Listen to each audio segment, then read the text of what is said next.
Innsbruck is the capital of Tyrol and the fifth largest city in Austria. On the river Inn, at its junction with the Wipp Valley, which provides access to the Brenner Pass 30 kilometers to the south, it had a population of 132 people in 2018. In the broad valley between high mountains, the so-called North Chain in the Karwendel Alps to the north and Patscherkofel and Seedles to the south, Innsbruck is an internationally renowned winter sport center. It hosted the 1964 and the 1976 Winter Olympics, as well as the 1984 and the 1988 Winter Paralympics. It also hosted the first Winter Youth Olympics in 2012. The name means bridge over the Inn. Even if you only have one day in Innsbruck, it's a spectacular destination that will leave a lasting impression. The city has the amazing attractions and restaurants of a big city while feeling like a charming small town. If you are spending 1, 2 or 3 days in Innsbruck, we highly recommend getting your hands on the Innsbruck card. Even if you only want to visit a couple of attractions, you will save money and there are quite a few perks. The Innsbruck card gives you access to all of the museums, a round-trip ticket to Nordkette, admission and transportation to Swarovski Crystal Worlds, access to other cable cars and lifts around town, access to the hop-on hop-off bus and more. You can purchase the Innsbruck card for 24, 48 or 72 hours. Innsbruck has one of the prettiest old towns. No matter where you walk, you are surrounded by mountains that tower above the brightly painted buildings. There are rows of colorful houses with a backdrop of snow-capped peaks. It's beautiful. The old town has stunning architecture and rows of colorful buildings lining the streets. The city has a wonderful public transportation system, but we loved walking all over Innenstadt. It's easy to navigate and very walkable. There is a lot of shopping on the main street, Maria Theresienstraße, as well as the side streets. There are popular shops and even a shopping mall with items that you will find in many places around the world, as well as souvenir shops with unique gifts. There are many attractions in the old town and you can walk between all of them. One of the most popular places to visit in Altstadt is the Golden Roof. It dates back to the 1500s and the roof has over 2,000 fire-gilded copper tiles.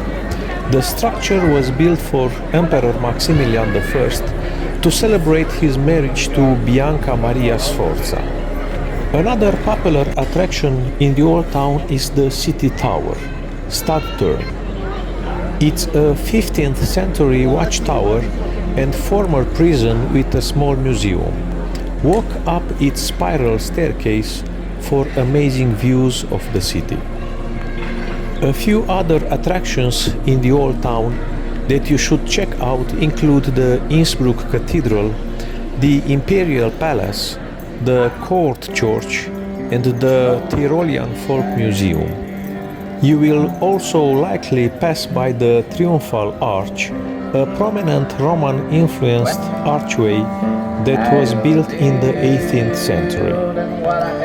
Visiting the city's public garden and park is one of the best free things to do in Innsbruck. It's still located between Innenstadt, across from Congress Station, where you will catch the Hungerburger funicular to venture up to Nordkette.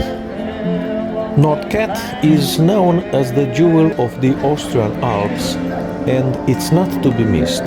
Taking the Nordkette cable cars is one of the most memorable things to do in Innsbruck.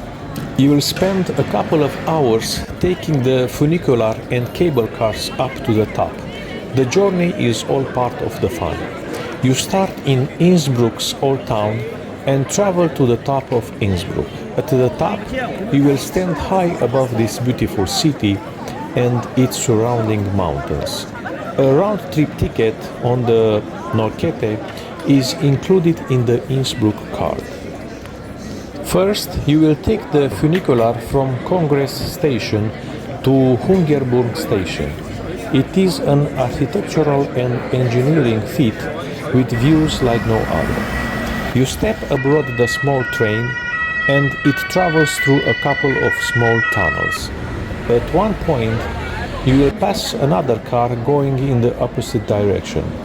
The tunnel is mostly one-way, but it's timed out perfectly in this one spot where the trains can pass each other. When you drift out of the tunnel, you can admire the most incredible alpine scenery as the funicular takes you higher up the mountain. There are a couple of stops on the way, but you will get out at the last stop. Next, take the Nordkettenbach cable car to Seegrube. The cable car moves at a relatively quick pace, and you can see for miles around in all directions, down to Innsbruck below, across the treetops and up towards the mountains. The Seegrube sits at an altitude of 1900 meters. You can relax at this spot and unwind at some of the benches and picnic tables outside. From here, you can board the final cable car to the last platform at Havelekar. This is a shorter cable car ride that goes almost to the very top. Havelekar is located at an altitude of 2300 meters. There is a restaurant at this platform where you can dine with a view. This is where you will also find the top of Innsbruck. From the exterior of the cable car station, hike up a small hill to get to the very top of Norrkette. It is only about a 5 or 10 minutes walk, depending on how many times you stop to soak up your surroundings.